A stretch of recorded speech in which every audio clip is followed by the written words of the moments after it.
As the world debates the military response, 19 days since the worst terror attack in Israeli history, its leaders are trying to frame the stakes, today laying bare the brutality in graphic detail. Here's Raf Sanchez.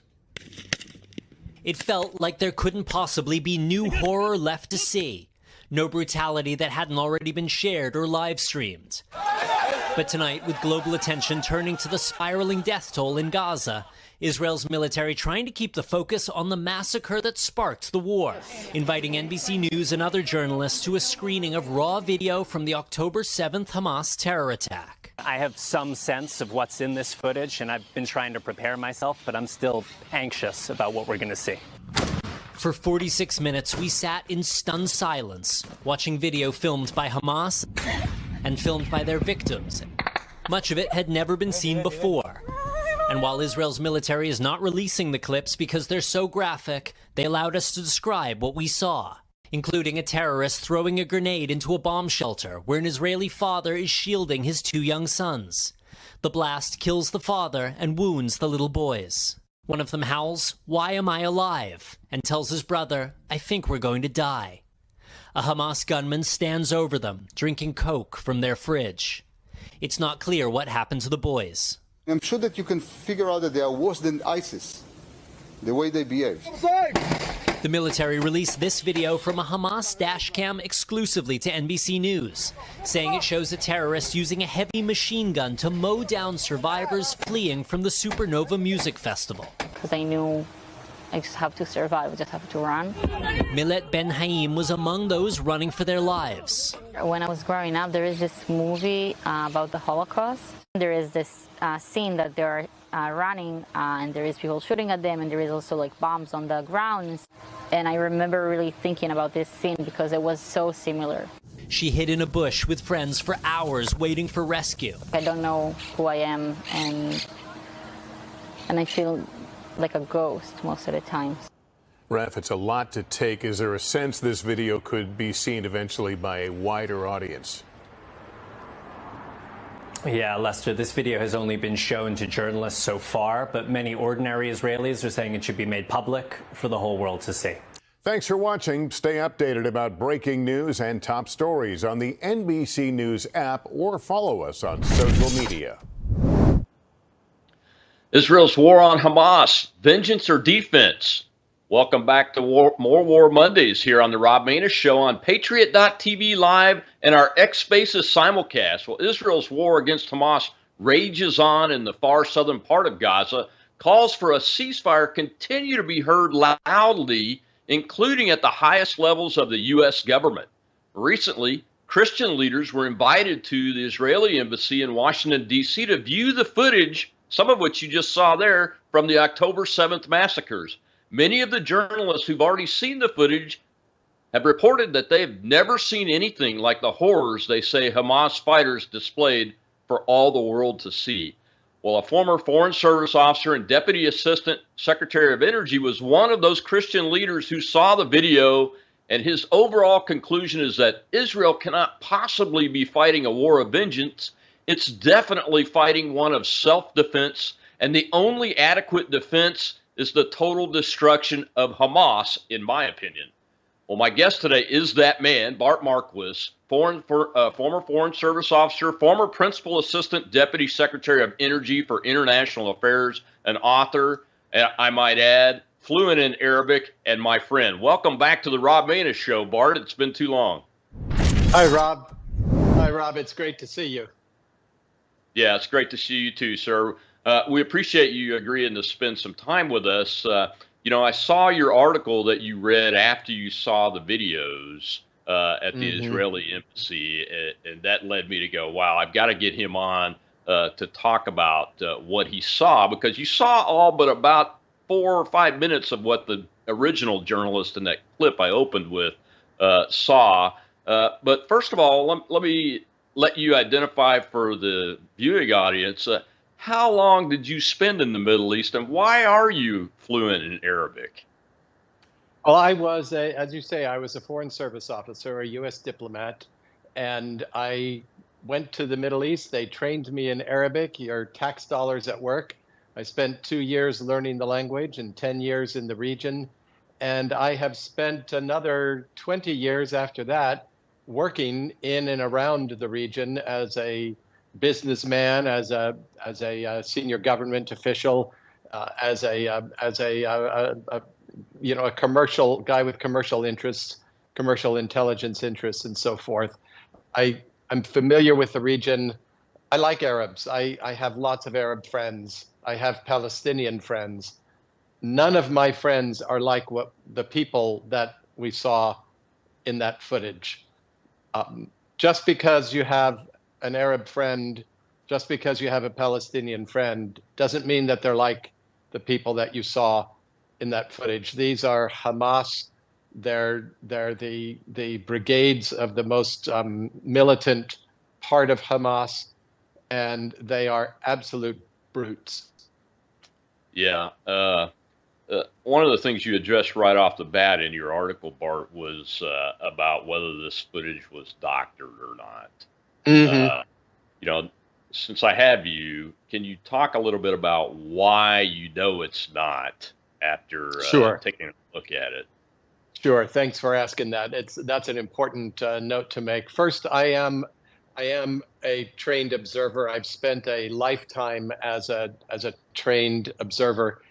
As a child, a teenager, I read a science fiction book, Robert Heinlein's Stranger in a Strange Land, and I was struck by this one character in that book who was trained as what they called in the book a fair witness, and I remember that the illustration was the guy asked, one character asked this woman, what color is that house on the hill? And she looked up, she said, well, this side of it is white. And somebody said, oh, I didn't know she was trained as a fair witness. And he said, yes, it's important for me to have her with me. A fair witness was somebody who would testify only to what they had seen. She would not assume that the other side of the house was also white. And I decided that was something that I wanted to incorporate into my life. And when I became a diplomat, I got official, formal training in being that sort of a witness, that kind of observer, that kind of reporter. I have friends who asked me before I saw the footage, they said, how are you gonna know if it's real or not? How do you know it's not doctored? Well, they tell you in each segment, the footage is broken up into segments of anywhere from 3 or 4 to 7 or 8 minutes each. And they tell you, they'll give you a list of what you're about to see. And then as you're seeing it, it will say, this is dash cam footage from a Hamas terrorist. This is body cam footage. This is CCTV footage from a house, and so forth. And it's obvious that what they're saying it is true. You can see the terror on the faces of the Israelis who are running away and trying to hide. You can see the savagery of the expressions of the people doing the killing. In some cases, you don't see a savage expression. You see a rather like an expression like, okay, this is what I came to do and I'm doing it. And in other cases, you see celebration and overwhelming joy on the faces of the terrorists who have just killed somebody or who are in the act of killing somebody. It's nobody who has seen the footage, not one single person who has seen it, not journalists, not Hollywood people, not anyone has said, I'm not sure that's real. Everyone came away shaken to the core, knowing that what they saw was real. Yeah, and a lot of these people are like you and me. I mean, we've been around foreign policy and national security events for most of our lives, and and I only point that out to say that some of the descriptors that are used by folks like you and me that have seen a lot of this footage are not descriptors of by people that are not pretty dispassionate when they're witnessing these kinds of things. Do I have that right? You have that right. You have that exactly right. Yeah, and that's why I wanted to ask you, Bart, since you understand Arabic and you're the first Arabic speaker that I've been able to talk to that's actually seen the videos. What did you pick up? I mean, you kind of said a little bit about it with the looks on their faces, but did you pick anything up that would help us understand that these people that have been described as just the most evil that are alive today on the planet? What did you pick up from listening to their words beyond the facial expressions and their actions, if anything? Yeah, That's that. But that's what I believe. But I want to talk to somebody that's heard them talk, seen their actions on these videos. One of there are a couple of conversations that we heard recordings of that were very telling, and there's a subtext. There's a, what do you call it, a subtitle that gives you an English translation. And one of the things I was particularly keen to determine was whether those subtitles changed or altered or twisted in any way the meaning of the Arabic, and they were exactly accurate. Every subtitle was chillingly accurate, actually. And there was a young man, maybe 20 years old. He was calling his father, and you could hear him. He was swelling with pride. And if you didn't know that he was talking about killing human beings, you would hear the tone of voice and you'd think, oh my gosh, this guy has just won some wonderful award. He's accomplished something great. And he's telling his father, and what he's telling his father was, I have killed 10 Jews today with my bare hands. With my hands, I by myself have killed 10 Jews today. And he was getting a little bit emotional, a little choked up, because it was so important to him that he had killed 10 Jews. And note that he didn't say, I've killed 10 Israelis, I've killed 10 soldiers, I've killed 10 of the opposing force. He killed 10 Jews. And based on the overall statistics, the likelihood is that every single one of those was an unarmed civilian.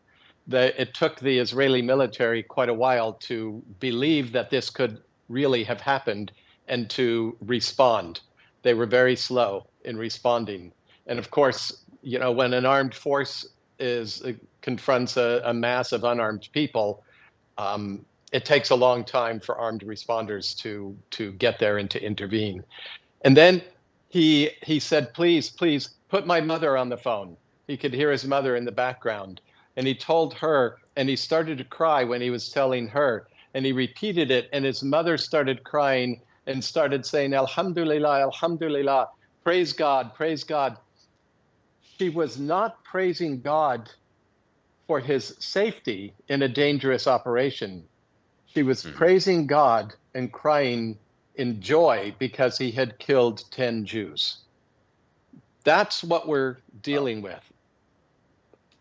Yeah, it's not just heartbreaking, but it's chilling. To have a full understanding of exactly what not just we're dealing with, but what the Israeli people are dealing with, especially. Your heart goes out to them. But when we get back from the first break here, we'll go over to the Spaces audience and take a question real quick. But one of the things that we want to talk about really is what's going on with UN resolutions, ceasefire talk, and those kind of things. And we're talking with former Foreign Service officer and government appointee Bart Marquis here on the Rob Maness Show, live on Patriot.tv. We'll be right back.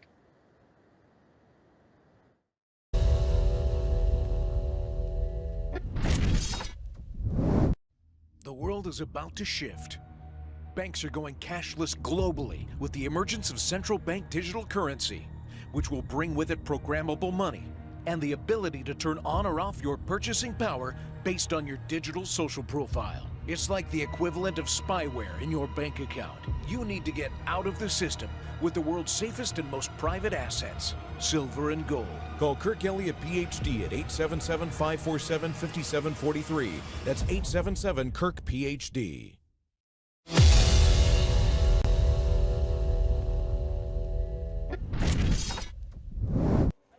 At least 127 people have been killed in Israeli strikes on Gaza in the past 24 hours, bringing the death toll to nearly 29,000 Palestinians and over 68,000 injured since October 7th. According to Gaza's health ministry, the Israeli Defense Forces earlier said it had killed at least 45 Hamas fighters over the past day. Whilst Netanyahu's cabinet adopted a declaration Sunday saying Israel categorically rejects international edicts on a permanent arrangement with the Palestinians. Netanyahu has vowed to continue the offensive until total victory over Hamas and to expand it to Gaza's southernmost town of Rafah, where more than half of the enclave's population of 2.3 million Palestinians has sought refuge from fighting elsewhere. The Director General of the World Health Organization said in a statement posted on X on Sunday that the Nasser hospital in Gaza's Khan Yunis is out of action following the latest Israeli raid. Welcome back to the Rob Maness Show live here on Patriot.tv and our X Spaces simulcast audience. We're talking with former Foreign Service officer and government official in the Department of Energy, Bart Marquis, today. And Bart, let's go over to our Spaces audience and take a question from them on what we've been talking about in the first segment. Kat and Shell are our hosts over there. Go ahead, guys. Hey guys, the question's for both of you, and I'm going to preface what I'm going to say with that I support what the Colonel said. I think the only way Israel comes out ahead on this is complete destruction of Hamas. My question is this: at the end of the day, where is Israel going to be in the Middle East when they do this? Because I don't have any doubt that Israel can execute that plan. So what do you think the fallout for Israel is going to be when they do execute that plan? Because I don't think it's going to be great. I still think they should do it. But I just wanted to know get your take on like what they're going to be facing once they've wiped out Hamas. That's a great question. Go ahead, Bart. Sure. Well, let me back up a few years to the administration of President Trump. You know that he brought about the most promising peace deal in the Middle East since the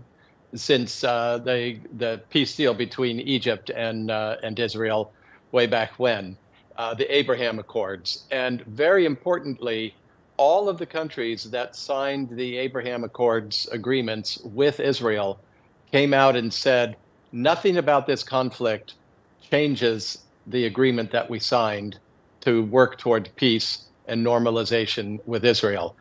Unlike every other conflict every other Arab-Israeli conflict in history, this one did not provoke the Arab partners to say, we renounce our recognition of Israel and we condemn the Zionist entity and so forth. They condemn Israel, they condemn IDF attacks, they say, they should be more careful of civilian deaths and so forth. But they also quietly said, we're not giving up on the Abraham Accords. That is profound, and it has long-lasting effects. And in the face of this, the fact that they are sticking to the Abraham Accords says that the gambit by Hamas to blow up the Abraham Accords and to buy time for Iran to finish developing their nuclear weapons has failed, at least on that first goal. Hamas attacked because they saw that the Palestinians were being bypassed in the peace deals with the other Arab countries, and they wanted to make themselves relevant again and put themselves front and center and have a veto power over the peace process.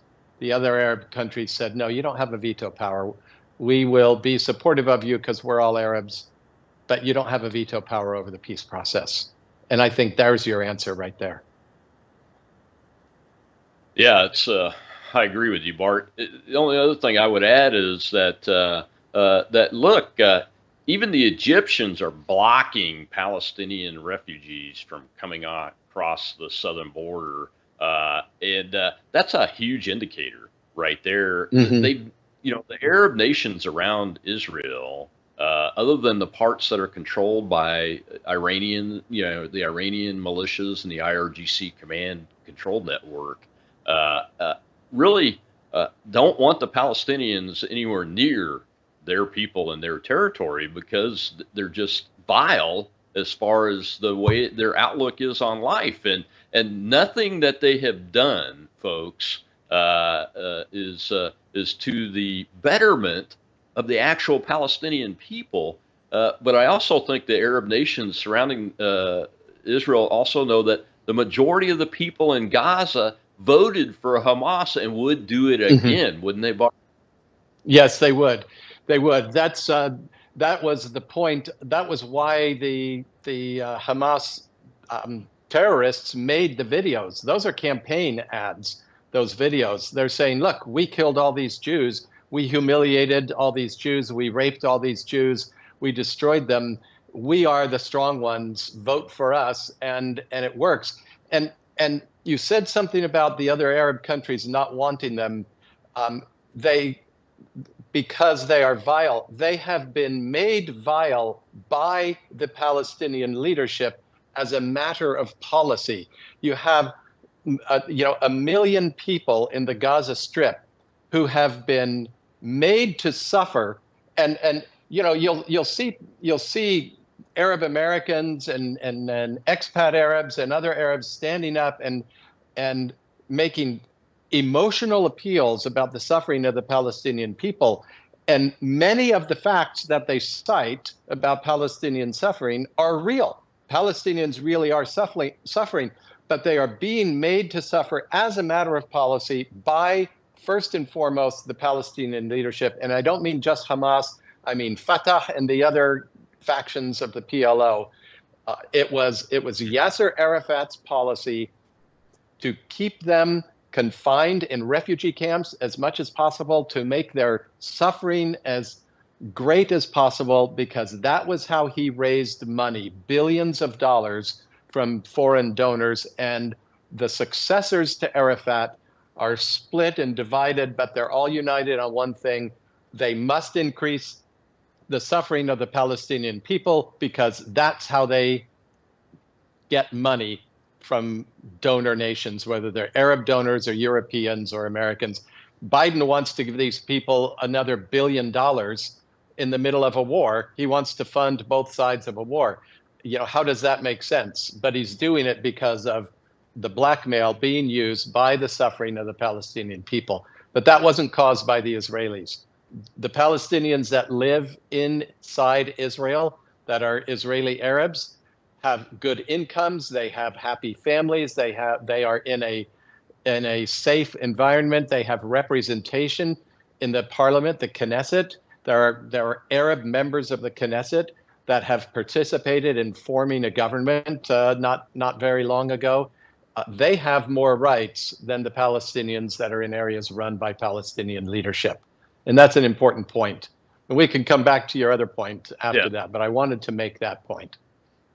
Yeah, that is a great point. And the reason why I showed this second clip, there's one kernel in there, not a kernel as in Rob Maness, but a kernel of information that keeps coming up, and is why I'm questioning what the Biden administration wants to do vis-a-vis ceasefire and all that. And that is that they keep reporting, the mainstream media does, the numbers coming out of the Gaza Health Ministry, Bart, at like 29,000, I think, showed, according to the Gaza Health Ministry. Why on earth would any person in their right mind believe numbers coming out of the Gaza Health Ministry, which is Hamas? Hamas is the government there. Well, Rob, you have to keep in mind they are confirmed by a completely independent entity, the United Nations Relief Works Agency. The UNRWA, as they call it. UNRWA has confirmed all those numbers. Well, all the media have been reporting these things as if they were completely true. accepted wisdom, received wisdom from the Gaza Health Ministry, and then they'll say, and these were confirmed by the United Nations. Well, guess what? In the last 2 weeks, it turns out that UNRWA is Hamas. That UNRWA is dominated by Hamas. Many of the leaders of the UN Relief Works Agency, which is the UN presence in all of the Palestinian areas, they are dominated by members of Hamas. Many of them, actually, about a third of them, actually took part in the October massacre. There were Palestinian Red Crescent societies, their version of the Red Cross, that were supposed to be health workers, medical workers. They were driving ambulances, and those ambulances were actually troop carriers. They were carrying the Hamas attackers on October 7th to the border checkpoint, and they helped seize Israeli hostages and take them back into Gaza. And those were supposedly independent observers. You cannot trust a single number that comes out. Now, are there high civilian casualties? Undoubtedly. And why? It goes back to what I was saying before, because Hamas uses Palestinian civilians as human shields. They built their intelligence data center underneath the UN headquarters. They tunneled under there, and the UN says, oh my gosh, I had no idea that was under there. I did see people come in and go, I didn't know. Well, their own people are back and forth in there.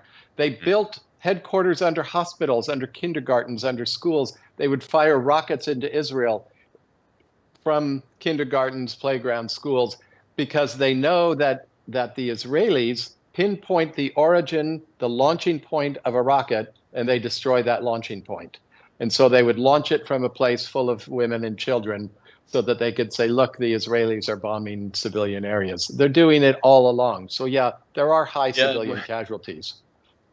Exactly. And we've seen that where they don't have cooperation in a location like the Christian church that got damaged, and I think a couple of people unfortunately died, the shooters, the rocket shooters, were as close to the building as they could possibly get. And of course, the Israelis, the target, because it wasn't a church and that it was a valid target, and went ahead and attacked it. And that makes it even worse because, you know, at least on the targets like the schools and the hospitals, they know it's a military target if we're found out, and it becomes a military target legally, doesn't it, Bart? Yes, it does. It does. You know more about that than I do, but yes, from a diplomatic standpoint, it becomes a military target. If a military attack is launched from it, it is a military target. Now, American rules of engagement in various theaters of war have severely restricted American infantry from firing back on places. But under the Geneva Convention and the rules of war, that is a military target.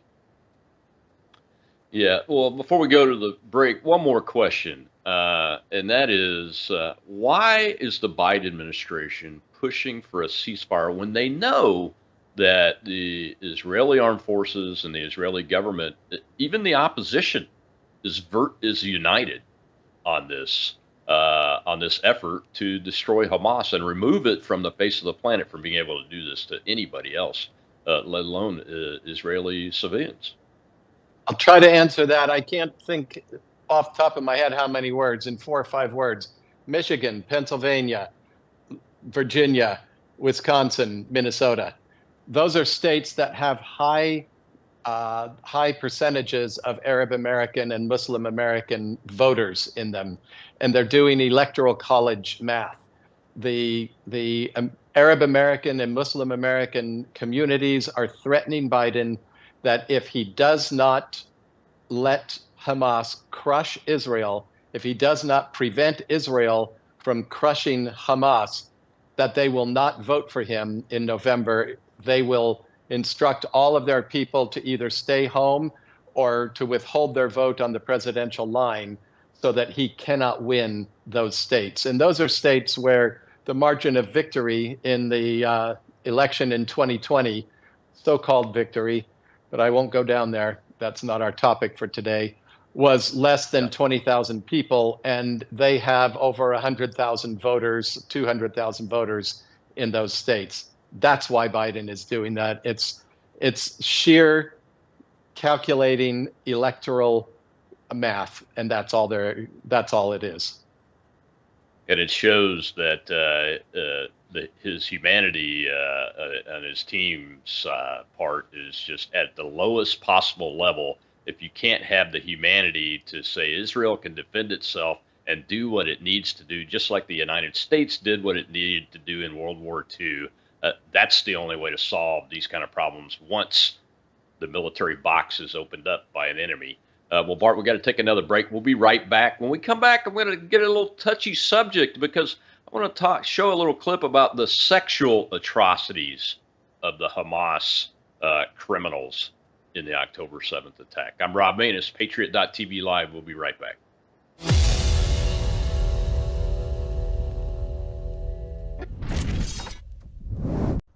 When I grow up, I want to work for a woke company, like super woke. When I grow up, I want to be hired based on what I look like rather than my skills. I want to be judged by my political beliefs. I want to get promoted based on my chromosomes. When I grow up, I want to be offended by my coworkers and walk around the office on eggshells and have my words policed by HR. Words like grandfather, peanut gallery, long time no see, no can do. When I grow up, I want to be obsessed with emotional safety and do workplace sensitivity training all day long. When I grow up, I want to climb the corporate ladder. Just by following the crowd. I want to be a conformist. I want to weaponize my pronouns. What are pronouns? It's time to grow up and get back to work. Introducing the #1 woke-free job board in America, redballoon.work.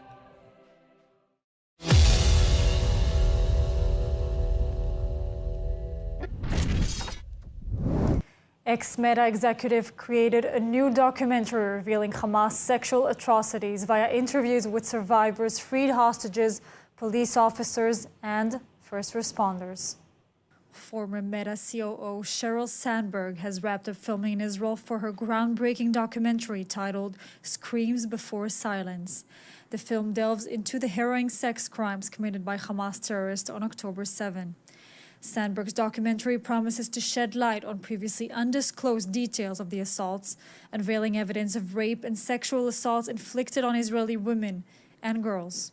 Over the past week, Sandberg has been on location in Israel, filming in the Gaza envelope, including Kibbutz Be'eri and Re'im, the site of the Nova Music Festival.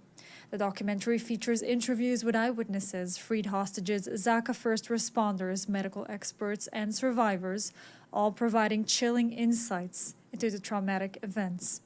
Ever since Israel's war with Hamas erupted, Sandberg has been a vocal critic of the terror organization.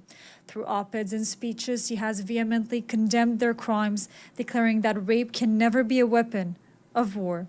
Scheduled for release in April 2024, Screams Before Silence is a collaborative effort with Israel's Castina Communications, renowned for producing the acclaimed film Nova, which spotlighted the Re'im massacre. And everyone will have to watch this movie.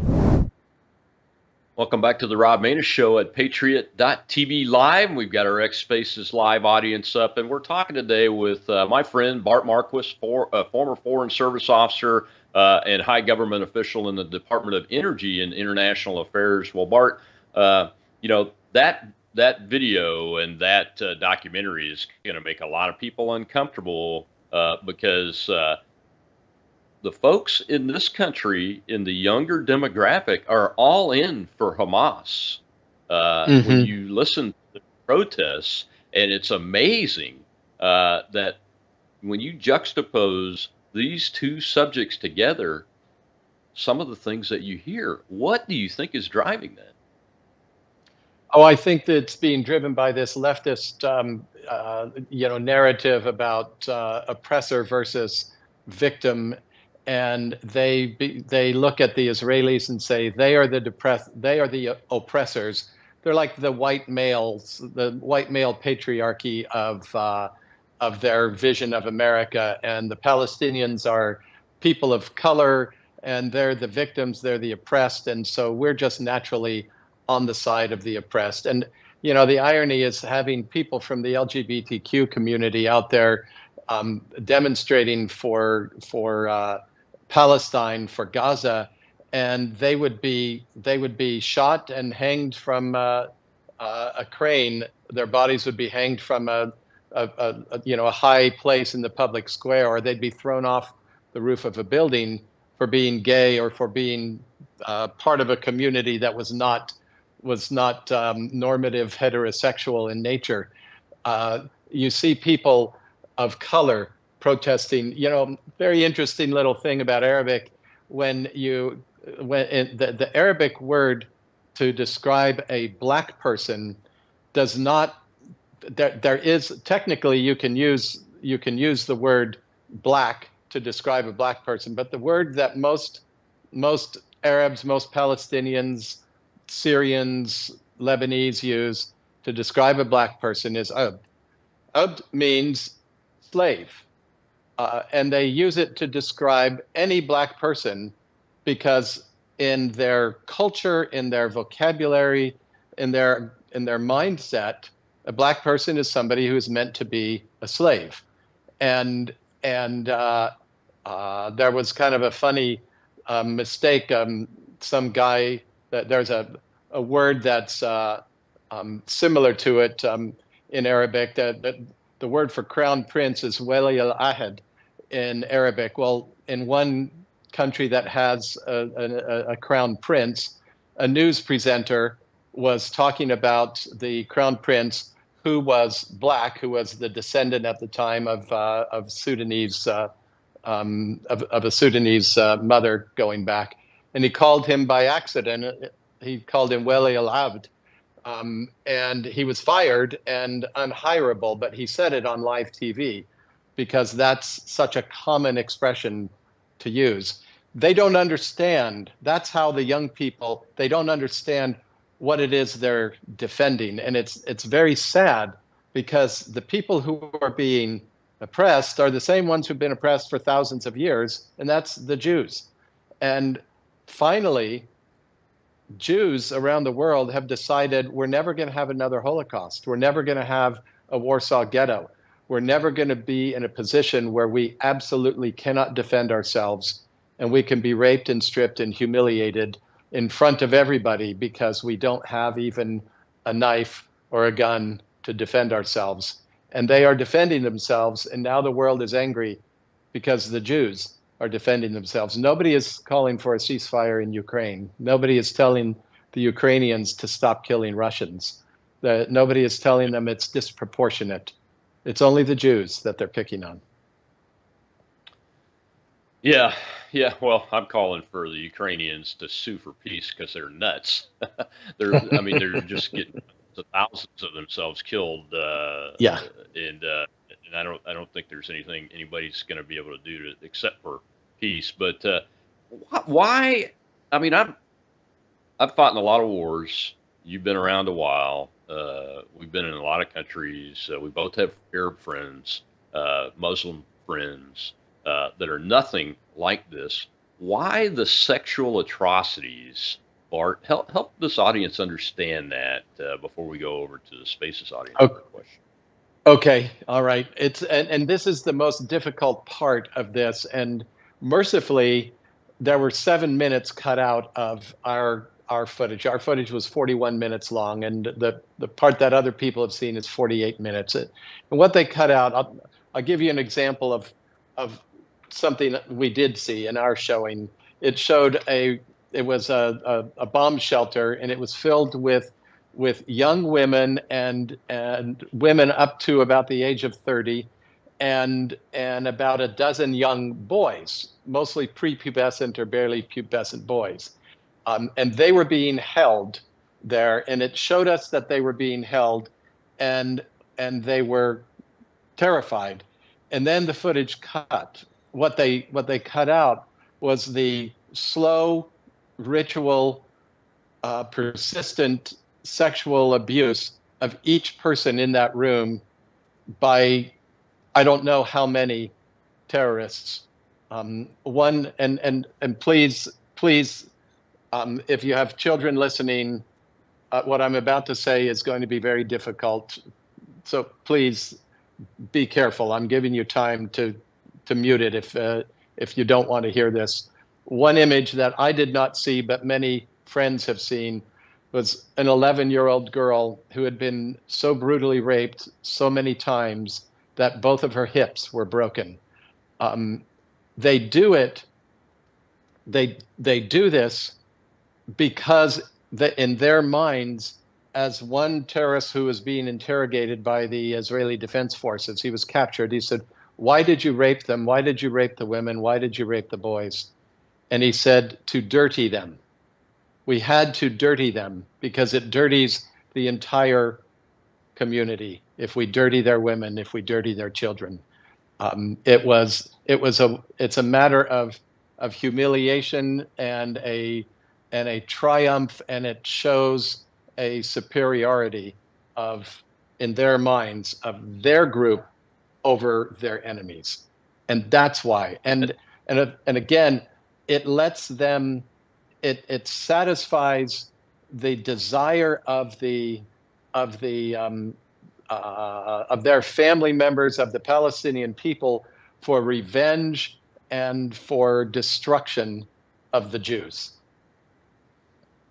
That's amazing. I've heard people say, they want to take us back to the 7th century in the medieval times. And, there was a time when all nations and tribes and groups practiced this kind of despicable atrocity. But most of us have become more civilized than that. But unfortunately, war is a terrible thing, Bart. Well, let's go over to the Spaces audience real quick and take a question. Go ahead, Kat and Shell. I have kind of a little bit more of a statement than a question. Nobody has their hand up, so I'm just going to jump in there.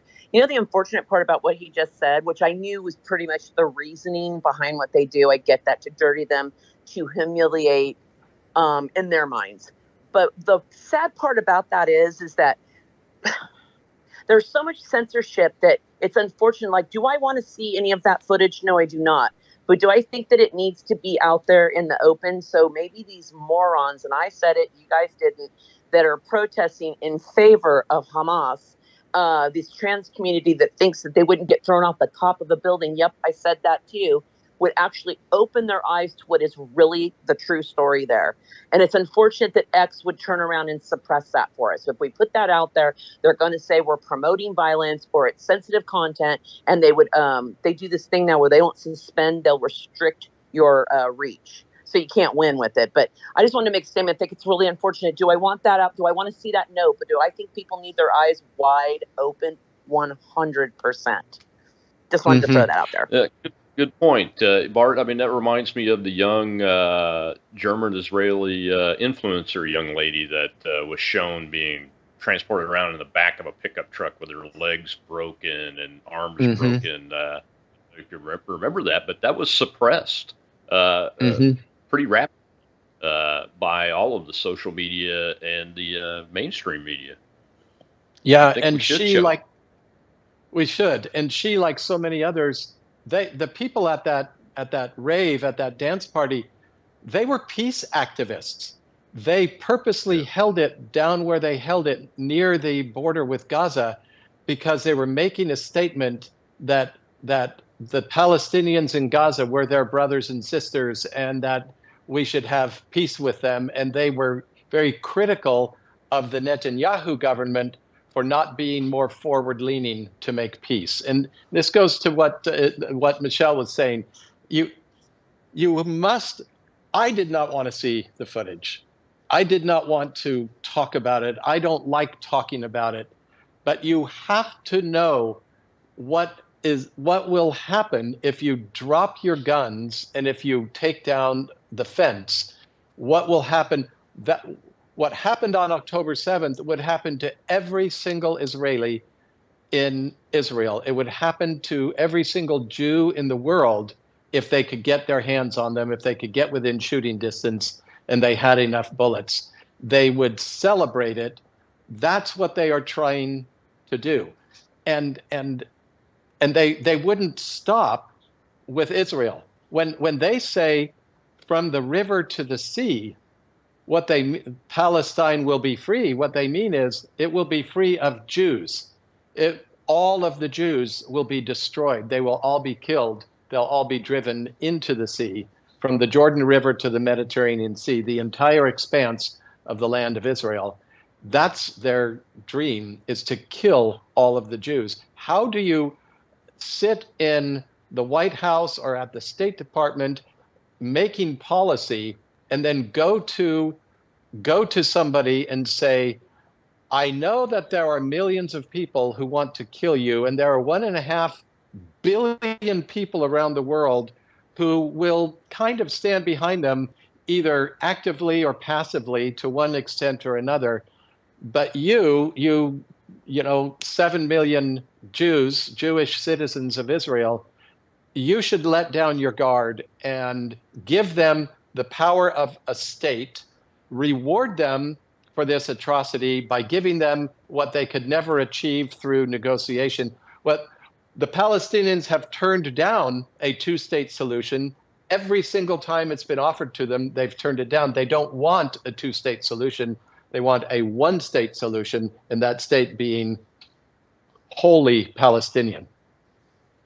Exactly right. It's horrific. It's great tragedy too, but it's also horrific that anybody would align themselves with this philosophy at this point. We've got to take one last break, Bart, and when we come back, we will focus on your policy conclusions and policy recommendations for the United States in the bigger picture from energy perspective and how it relates to the Middle East, because we've been there a long time. I'm Rob Maness at Patriot.tv Live.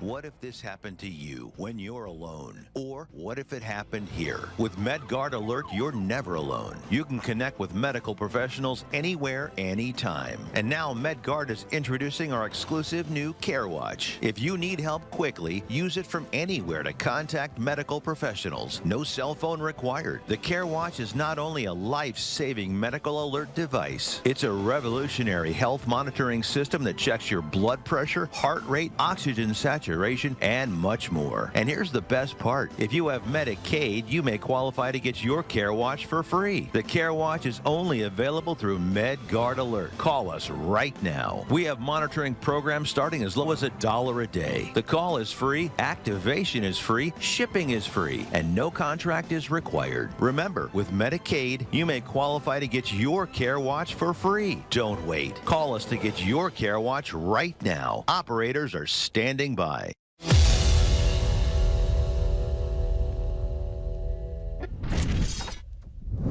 Defense Minister Yoav Gallant disclosed that over 30 UNRWA employees actively participated in the October 7 massacre, including kidnapping civilians and soldiers, which once again raises serious concerns about the integrity of the UN agency and its role in the region. And LTV's William Sharon has the details. In a press briefing on Friday, Defense Minister Yoav Gallant disclosed new startling information about UNRWA employees in the October 7th massacre.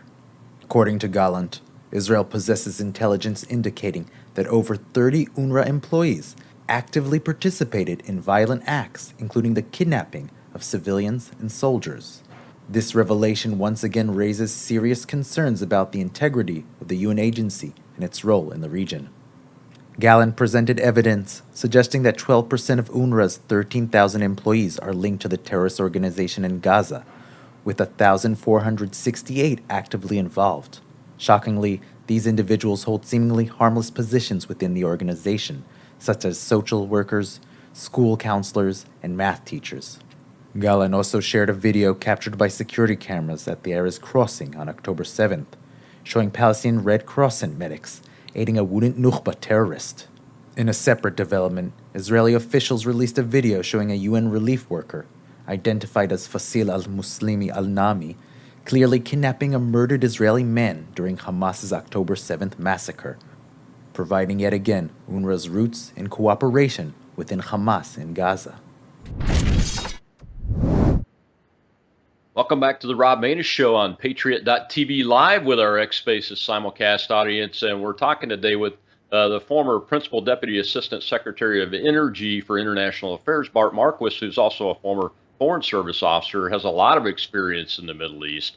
And there was the proof of the video that Mr. Marquis talked about just a few moments ago about the UN RWA employees actually kidnapping Israelis or stealing bodies and taking them back as hostages to Gaza on October 7th of 2023. It's just absolutely horrific, Bart. And that's why I wanted to focus on policy conclusions and what you're thinking about as a former State Department diplomat and an energy sector expert in this part of the world.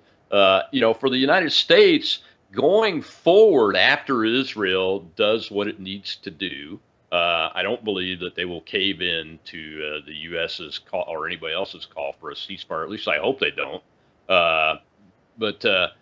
So after that and moving forward, the United States has been here a long time, stated that Persian Gulf oil flows, vital national defense to the United States at a time when we weren't the world's largest exporter of oil and gas and energy to the rest of the world, and where we didn't have things like fracking to make us so, like Mr. Trump did in his administration, where we became energy independent and we're on the verge of dominance.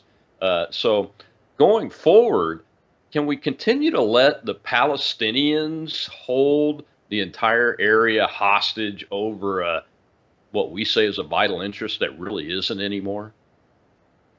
No, we can't, and it's not just the Palestinians. It's also Hezbollah.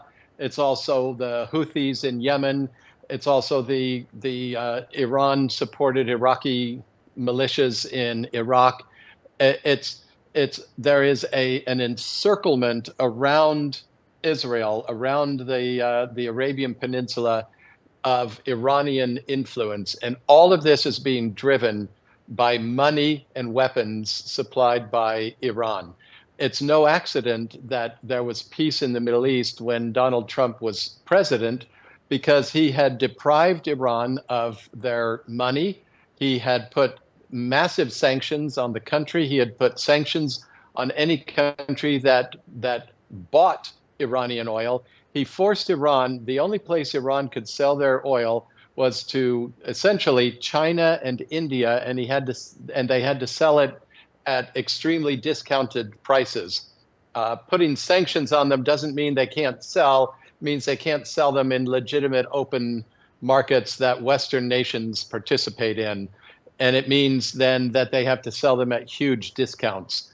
And so they're not getting the revenue from the oil that they would like to get. If you're exporting 10 million barrels of oil a day, and the price of oil is $100 a barrel, you can do the math and figure out how much money they're making every day. But if you drive their price down to $25 or $18 a barrel, and you make it so they can only export 3 or 4 million barrels a day, you've significantly cut their income, and they have to spend it on domestic priorities instead of military adventurism. That's what we need to do. We need to reimpose sanctions on Iran, secondary sanctions on any nation that deals in Iranian oil, and we need to produce more and more oil here in the United States and gas. We need to build the LNG export terminals that Joe Biden just shut down, the Calcasieu Pass terminal. He just shut down in your neck of the woods, Rob. We need to do all of that because if we are, as you put it, energy dominant, as Trump put it, then we can dictate what happens in the world, and we're not being blown to and fro with the winds of fortune in the Middle East. We are the ones creating the wind and dictating in which direction it blows. Yeah, and I think that putting the maximum pressure campaign back on Iran is a much more effective approach than plinking empty holes. Basically, after we give them a warning that we're coming, we bombing a lot of what I call empty holes. Where most of the army is left, their equipment's left because they know we're coming.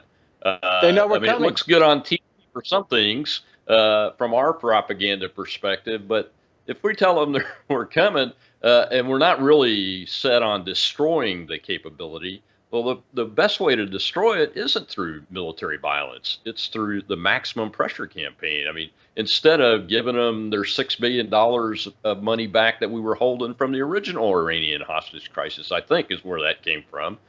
We squeeze them back up, so they're paralyzed. And the $140 billion in cash that Obama gave them when he was president.